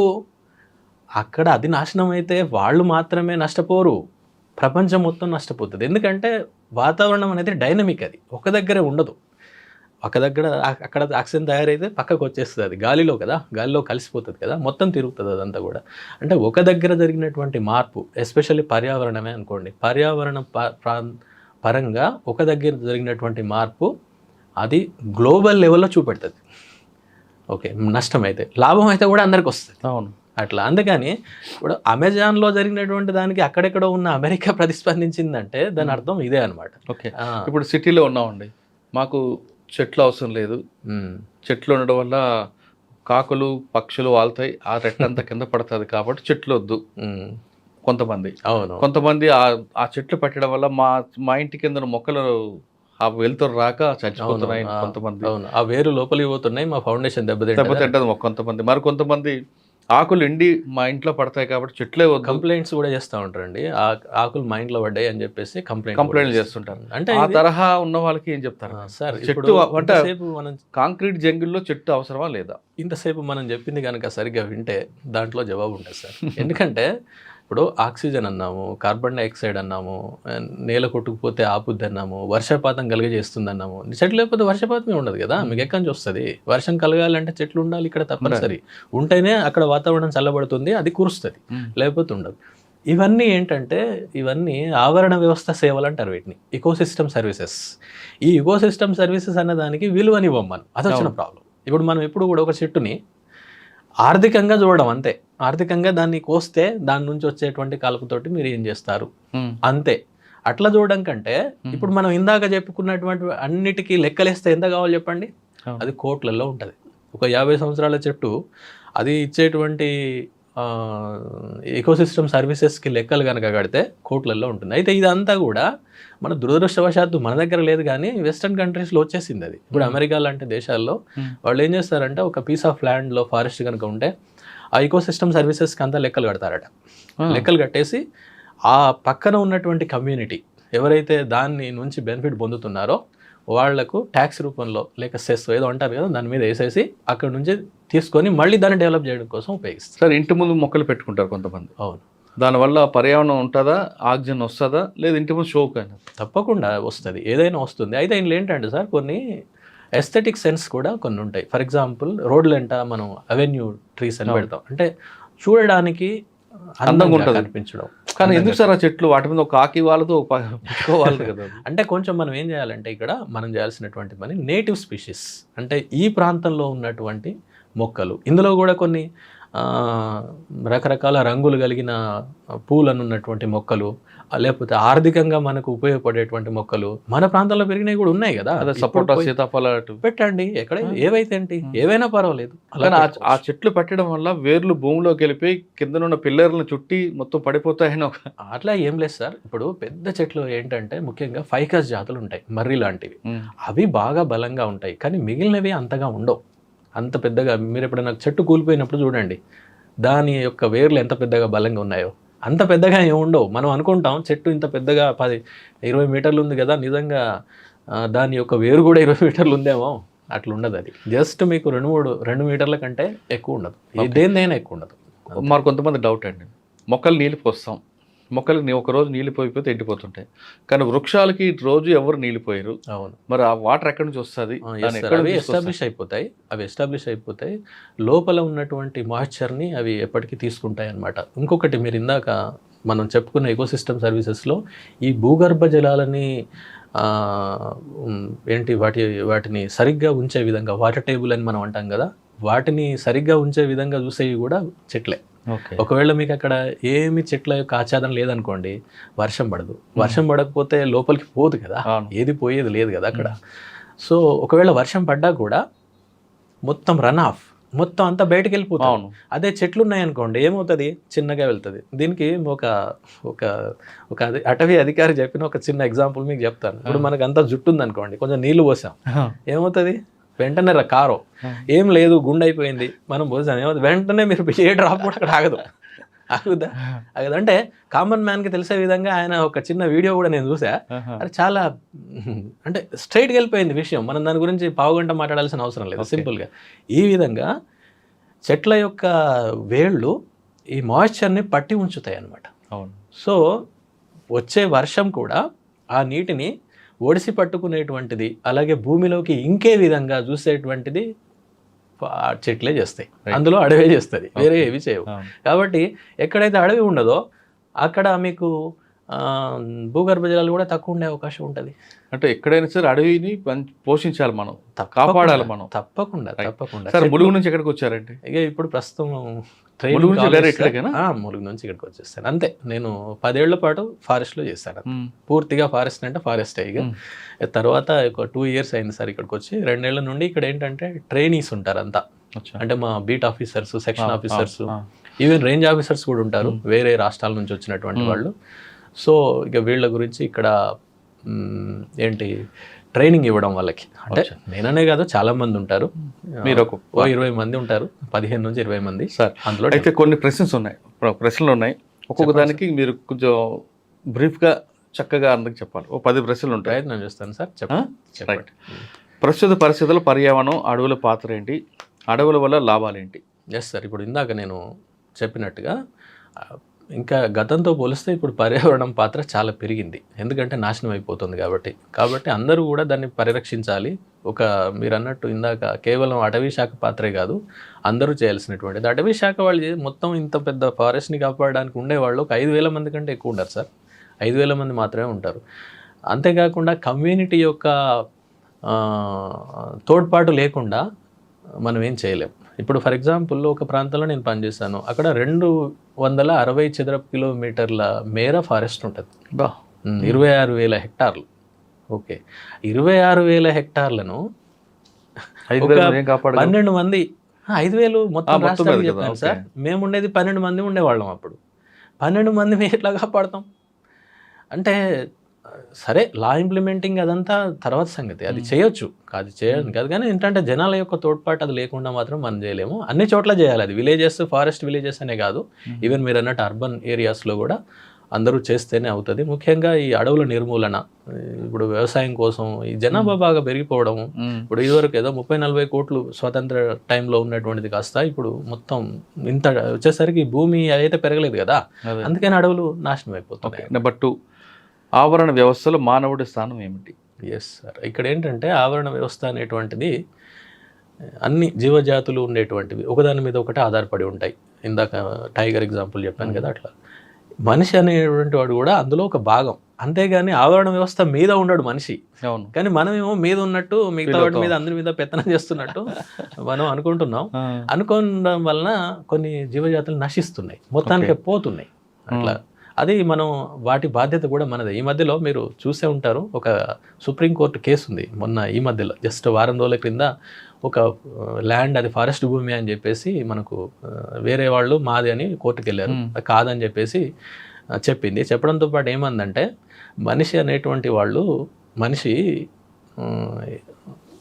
తనకున్నటువంటి మేధో సంపత్తిని మిగతా జీవజాతులకు వాటి యొక్క సంక్షేమానికి కూడా ఉపయోగించాలి అని చెప్పింది అనమాట. అంటే అంతే కదా, మిగిలిన వాటన్నిటికంటే ఇంటెలిజెంట్ కదా మిగతా జాతుల కంటే. సో అది మన బాధ్యత అనమాట అందరూ. నెంబర్ 3, అడవులు దెబ్బతీయడానికి ప్రధాన కారణాలు ఏమిటి?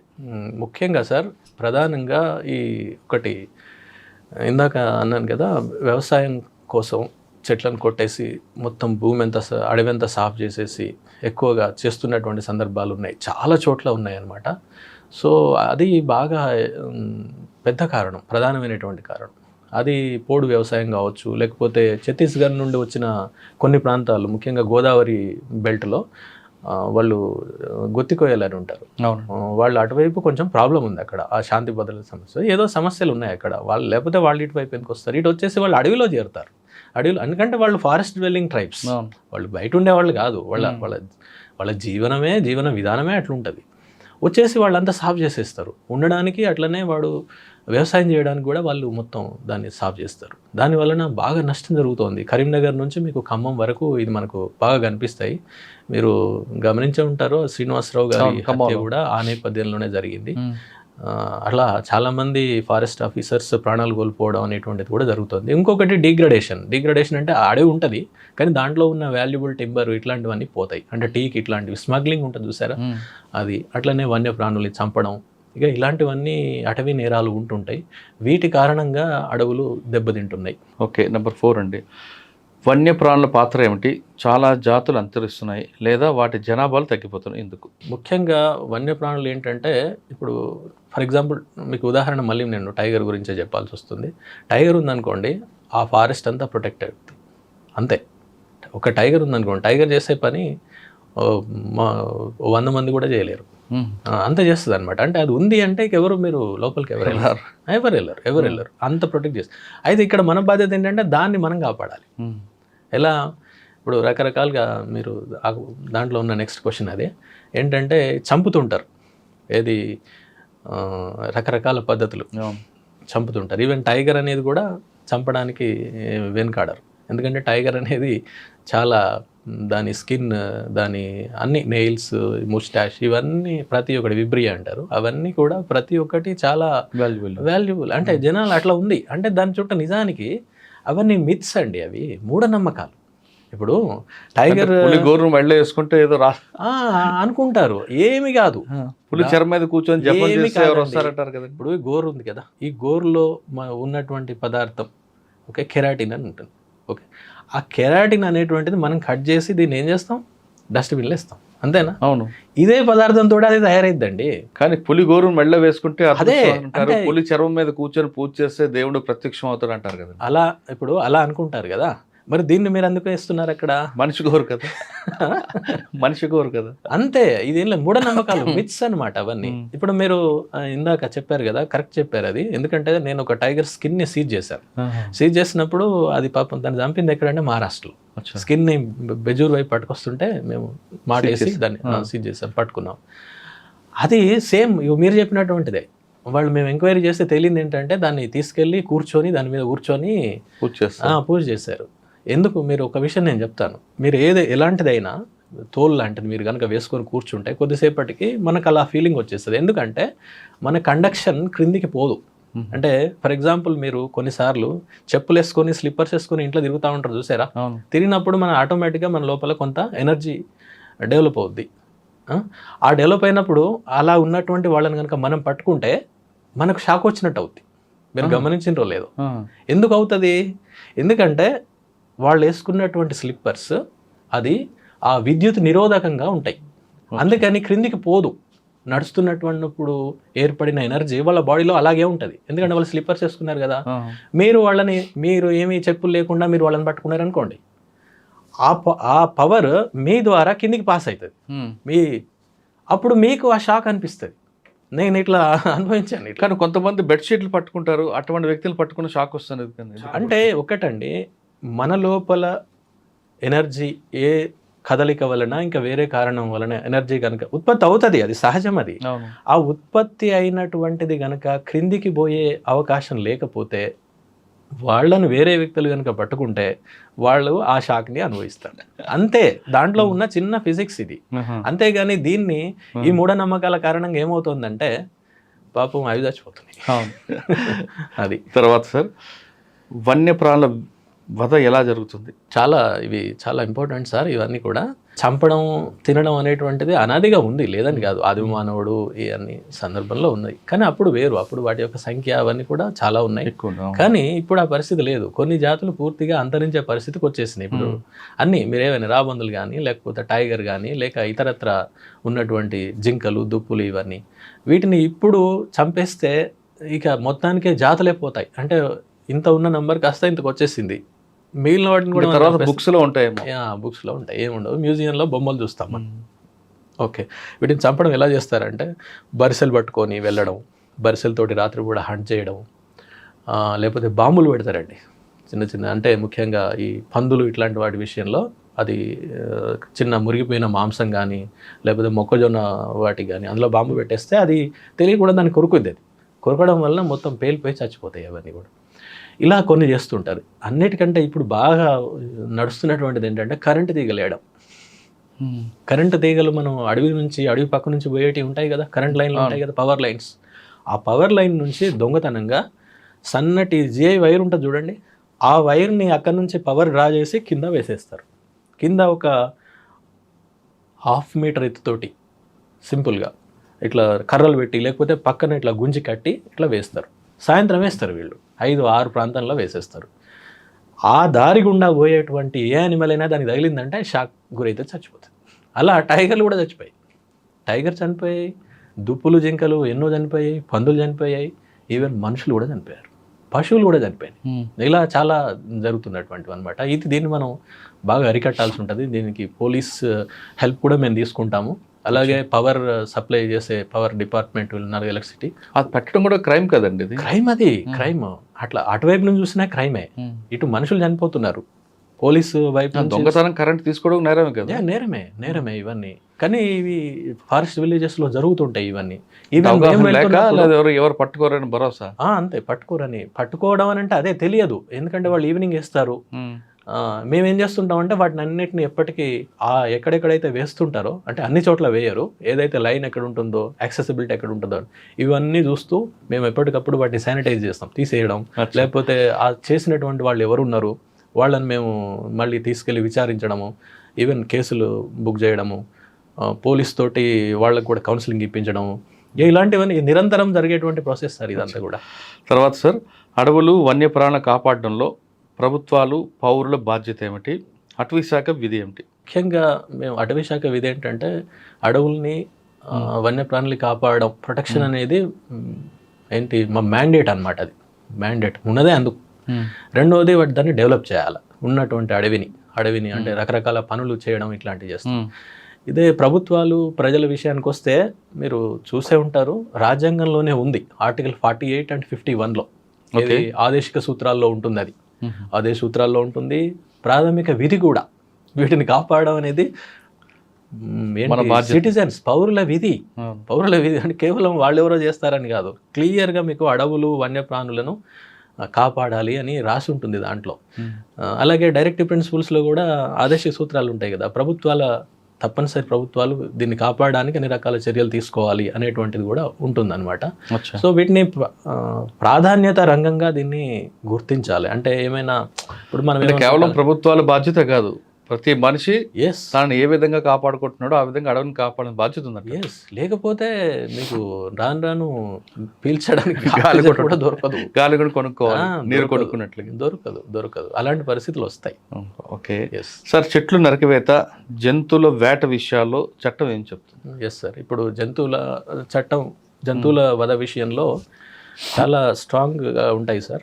మీరు వినే ఉంటారు, చాలా పెద్ద పెద్ద పవర్ఫుల్ పీపుల్ కూడా వన్యప్రాణుల వేటలో జైలుకి వెళ్ళిన సందర్భాలు మనం ఎన్నో చూసాం కదా, చాలా పెద్ద పెద్ద ప్రముఖులు. ఇక అలాంటి అంత పెద్ద ప్రముఖమైన వ్యక్తులే 20 ఏళ్ళుగా కోట్ల చుట్టూ తిరుగుతున్నప్పుడు ఒకసారి ఆలోచించాలి, సామాన్య జనాలు ఎంత ఇబ్బంది పడతారు. చెట్టు ఉందండి ఇంటి ముందు, అది తీసేయండి అంటాడు ఒక ఆయన వచ్చి. దాని చెట్టు నరకాలంటే ఒక సిస్టమ్ ఉంది. ఆ ప్రొసీజర్ ఏం చెప్పి అయితే ఏంటంటే సార్, ఫారెస్ట్ లో కనుక నరికితే అది అటవీ చట్టం వస్తుంది, అటవీ చట్టం. అదే ఫారెస్ట్ కాకుండా బయట ఉందనుకోండి, ఫారెస్ట్ భూమి కాకుండా అది పట్టణం కావచ్చు, ఇంకా వేరే ప్రాంతాలు ఏవైనా అవుతే దానికి ఏంటంటే వాల్టా అని ఒక చట్టం ఉంటుంది. ఆ వాల్టా చట్టం ప్రకారం మీరు తప్పనిసరి అనుమతి తీసుకోవాలి. అనుమతి తీసుకున్నట్టయితే మీ పైన జరిమానా విధించబడుతుంది. అదే అడవిలో అనుకోండి, అడవిలో కనుక ఫారెస్ట్ కనుక నరికేస్తే సంవత్సరం నుండి 3 సంవత్సరాల వరకు వాళ్ళకి జైలు శిక్ష కూడా విధించవచ్చు.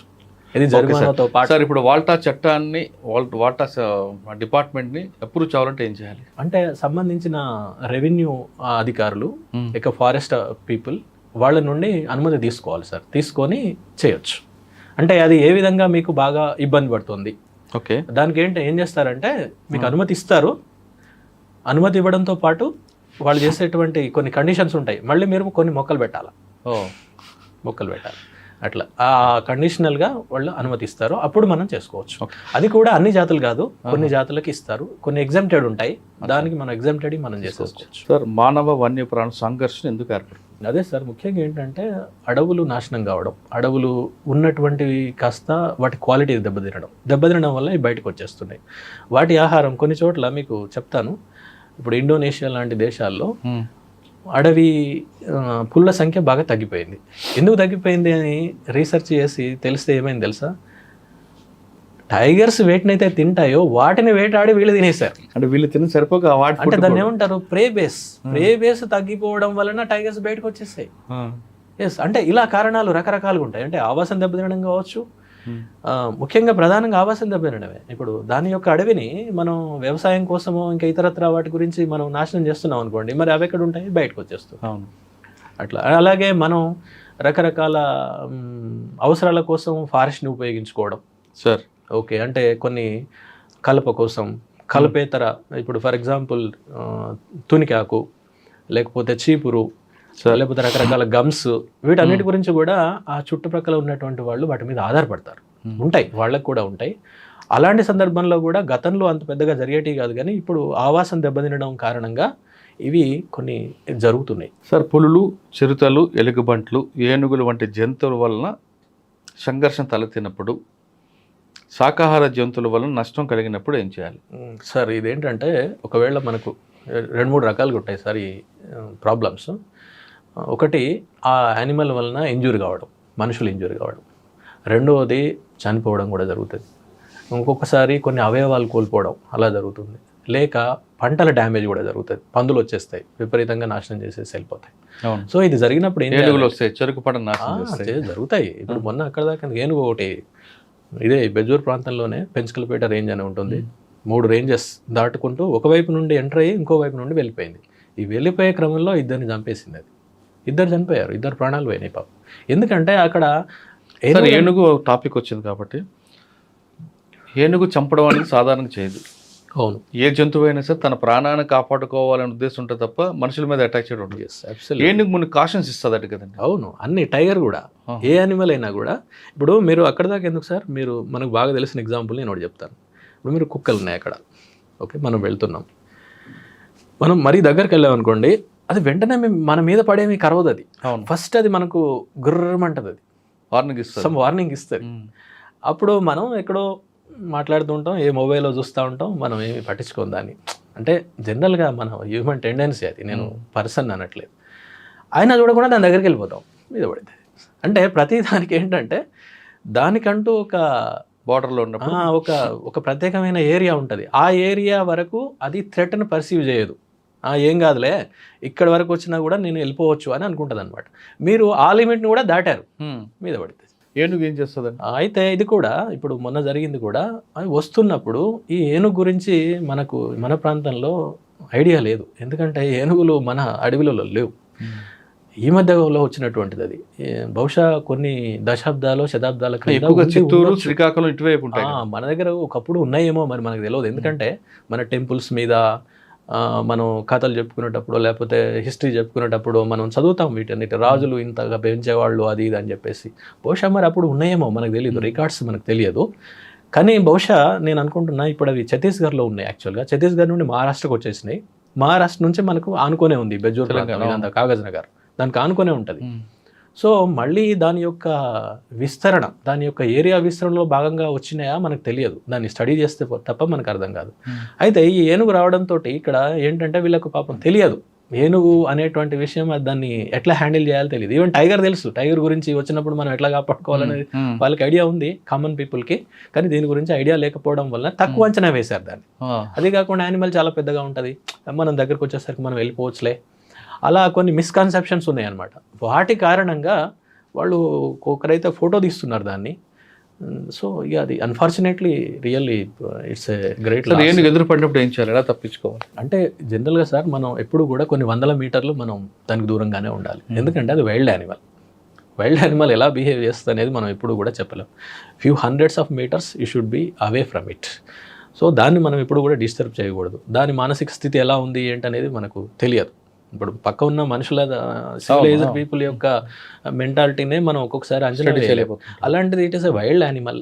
వైల్డ్ యానిమల్ యొక్క అది ఎలా ఉందో తెలియదు. మళ్ళీ అదేంటంటే ముఖ్యంగా మొన్న వచ్చినటువంటిది మస్తులో ఉంది అంటారు. మస్త్ అనేటువంటిది ఒక టెండెన్సీ అనమాట. అది ఎప్పుడంటే కొన్ని మగ ఏనుగుల్లో ఇప్పుడు మన కౌమార దశలో ఉన్న పిల్లలు ఎట్లయితే బిహేవ్ చేస్తారో అప్పుడు అవి కొంచెం అబ్నార్మల్గా బిహేవ్ చేస్తాయి. నార్మల్ బిహేవియర్ కాకుండా అబ్నార్మల్గా ఉన్నప్పుడు అది ఎలా బిహేవ్ చేస్తాయి అనేది మనం యూ కెనాట్ ప్రెడిక్ట్. సో ఏదైనా జరగచ్చు. సో అలా కూడా ఉండొచ్చు అని కొంతమంది దానిపైన పనిచేసినటువంటి వాళ్ళు అన్నారు. అదే అయి ఉండొచ్చు, లేక అది ఏరియాని సెర్చ్ చేసుకోవడానికి కూడా కావచ్చు. అంటే నెక్స్ట్ వాటి యొక్క ఏరియా విస్తరణలో భాగంగా కూడా చూసి ఉండొచ్చు. ఇలా రకరకాల. ఇప్పుడు మీరు చెప్పారు కదా ఛత్తీస్గఢ్ నుంచి మహారాష్ట్ర మీద వచ్చింది. ఎస్, అంటే నెక్స్ట్ గుంపు వచ్చే అవకాశం ఉంది అంటారు? ఉండొచ్చు సార్. అందుకనే మా వాళ్ళు అటవీ శాఖ దీనిపైన మంచి ఏంటి ఒకవేళ వస్తే మనం ఏం చేయాలి, దీనిపైన 2-3 వర్క్షాప్స్ కూడా పెట్టారు, మీటింగ్స్ పెట్టారు. మనం ఏం చేయాలనే దాని మీద జరుగుతున్నాయి కొన్ని. ఓకే సార్, కొత్త ఎక్స్పీరియన్స్. ఫైనల్గా అడవుల సంరక్షణకు మనం ఏం చేయాలి? అందరూ చేయాల్సిన ప్రభుత్వాలు ఏం చేయాలి, ప్రజలు ఏం చేయాలి? ప్రభుత్వాలు దీన్ని ప్రాధాన్యత కలిగిన రంగంగా దీన్ని గుర్తించాలి. అంటే ఇప్పుడు మనం పోలీస్, రెవెన్యూ ఇంకా ఎట్సెట్రా వాటికి ఇచ్చినటువంటి ప్రాధాన్యత ఎప్పుడు చూసినా అవి ముందు ఉంటాయి. అవును, ఫారెస్ట్ అనగానే ఎక్కడో ఉంటుంది అది చివర. అలా కాకుండా, ఎందుకంటే ఎకోసిస్టమ్ ఆధారంగా మనం గాలి, నీళ్లు ఇట్లాంటివన్నీ కేవలం కలప డబ్బులే కాకుండా ఇట్లా ఆలోచించినప్పుడు చాలా ముఖ్యమైనటువంటి వనరు కాబట్టి దాన్ని ఏ పేరుతోనైనా దాన్ని నాశనం జరగకుండా జరిగేటువంటి దాన్ని ఆపాలి, దాన్ని రక్షించాలి. అలాగే కొన్ని నశిస్తున్నటువంటి జాతులు, ఫర్ ఎగ్జాంపుల్ రాబందులే అనుకోండి, ఇంకా వేరే ఏవైనా టైగర్సే అనుకోండి, వీటి గురించి చాలా మంచి సంరక్షణ చర్యలు బాగా చేపట్టాలి. ముఖ్యంగా అవి ఖాళీలు ఉంటున్నాయి బాగా. ఇప్పుడు మీరు చూసారు కదా, 5,000 మంది ఉంటాయి. 5,000 కాదు, కనీసం 10,000 మంది అయినా మినిమం ఉండాలి. చాలా చోట్ల ఖాళీలు ఉంటాయి. అలా ఖాళీలు ఉండకుండా అంతా నింపేసి వీళ్ళకు ట్రైనింగ్స్ ఇట్లాంటివి ఇవ్వడము, దీన్ని కొంచెం స్ట్రెంథన్ చేయాలి సార్. స్ట్రెంథన్ కనుక చేస్తే తప్పకుండా ఉంటుంది. అలాగే ప్రజల్లో కూడా అవగాహన కల్పించాలి. మీరు మొదలుపెట్టిన దాంతో నేను ఏం చేస్తాను, అవగాహన అనేది చాలా ఇంపార్టెంట్ అన్ని చోట్ల. ఇప్పుడు మనం చిన్న చిన్న వాటికే ఎంతో, ఇప్పుడు ఒక చిన్న సబ్బో, టూత్పేస్ట్ ఉందనుకోండి, దాని మీద ఎంత ఖర్చు పెడతారు అడ్వర్టైజ్మెంట్ కోసం? లెక్కలేనంత ఖర్చు పెడతారు, మనకు తెలియకుండానే అది కొనేస్తాం వెళ్ళి. ఆ చిన్నది అది ఉన్నా లేకపోయినా పెద్ద it doesn't make any difference. But ఇంత పెద్ద విషయం ఇది. దీని గురించి కూడా రకరకాల మాధ్యమాల ద్వారా అవగాహన జనాల్లో కానీ అందరిలో సార్, నాట్ ఓన్లీ ఏది కామన్ పీపుల్ అని కాదు, ఈవెన్ ఎడ్యుకేటెడ్ చదువుకున్న వాళ్ళు కూడా, ఈవెన్ ఉద్యోగస్తులు కూడా, పోతే ఏమవుతుంది దాన్ని పోవడం వల్ల, రోడ్ వేసేస్తున్నాం, మాకు వస్తుంటాయి సమస్యలు, రోడ్ వైడనింగ్ అంటారు, ఏమైందండి అది పోతే పోయింది, వేయనివ్వండి అని మా కొంతమంది అధికారులు వాళ్ళు కూడా మా పైన ప్రెషర్ తీసుకొచ్చిన సందర్భాలు బోలెడు ఉన్నాయి. అలా చాలా తెలియదు వాళ్ళకి దాని గురించి. అంటే ఎప్పుడూ కూడా హ్యూమన్ సెంట్రిక్గానే ఆలోచిస్తూ ఉంటారు. కానీ ఇక్కడ చెట్లు, జంతువులు అనేవి కూడా, చెట్లు జంతువుల గురించి మాత్రమే మనం పనిచేయడం కాదు, మనుషుల గురించే పనిచేయడం. మనుషుల గురించే చెట్లను, జంతువులను కాపాడాలి. ఓకే, మనుషుల గురించి. ఫైనల్ ఇంకో క్వశ్చన్ అండి, ఈ డిపార్ట్మెంట్లోకి రావాలనుకున్న వాళ్ళకి మీరు ఇచ్చే మెసేజ్ ఏంటి? చాలా మంచి డిపార్ట్మెంట్ సార్ యాక్చువల్గా. అంటే ఇంత పెద్ద ఏమంటారు, ఆ చెట్లు, జంతువులు అనేవి మాట్లాడవు కదా. అవును, వాటి తరఫున మనం మాట్లాడాలంటే you are definitely a voice for the voiceless, తప్పకుండా. కాకపోతే ఏంటంటే ఇక్కడ చాలా రిస్క్ కూడా ఉంటాయి, ఛాలెంజింగ్ ఉంటుంది, అంత ఈజీ ఏం కాదు మనం అనుకున్నట్టు. ఏదో మీరు ఎడ్యుకేషన్ డిపార్ట్మెంటో లేకపోతే ఇంకా ఎన్నో డిపార్ట్మెంట్స్ ఉన్నాయి. అంటే అఫ్ కోర్స్ అందులో ఉన్న సాధక బాధకాల గురించి నేను ఎక్కువ మాట్లాడలేను. కానీ ఇది ఏంటంటే ఇది ఓపెన్ రిసోర్స్ సార్. ఇది ఓపెన్ రిసోర్స్, ఎవ్రీబడి, ప్రతి ఒక్కరూ నాదే అనుకుంటారు, కానీ దానికి ఎవరు ఏం చేయరు. ఇది మా ఆడే అంటారు, మరి ఆడే కరెక్టే, మరి మీరేం చేస్తున్నారు అడవిని దాన్ని కాపాడడానికి? దాంట్లో ఉన్నటువంటి మనం తీసుకుంటాం. సరే, దగ్గర ఉన్నటువంటి సముదాయాలు, సమాజాలు వాటి మీద ఆధారపడడం తప్పేం కాదు, కానీ దాన్ని నాశనం చేయకూడదు. ఎందుకంటే అది మన గురించి మాత్రమే కాదు, మన ముందు తరాలు అనుభవించారు. 10 తరాలు 50 తరాల ముందుకెళ్ళినా అదే అడవి మీకు ఉపయోగపడింది. మీ తరం కూడా పోయిన తర్వాత మళ్ళీ 50-100 తరాలు వస్తాయి. అన్ని తరాలకు కూడా అది ఉపయోగపడాలి. అలా కాకుండా మనం ఇప్పుడే మొత్తం ఎక్స్ప్లాయిట్ చేస్తే అది నాశనం అయిపోతుంది. అంటే ఇది ఒక రకంగా మా వాళ్ళు చెప్పే మాట ఉంటుంది ఒకటి, అంటే we are working for not only for this generation, but we are working for the generations to come. వచ్చే జనరేషన్స్ కూడా మనం చేస్తున్నాము అని మా కొంతమంది సీనియర్ ఆఫీసర్స్ మమ్మల్ని ఇన్స్పైర్ చేస్తుంటారు అనమాట. అంటే కొద్దిమంది ఉంటారు, there are certain people who are really guiding us.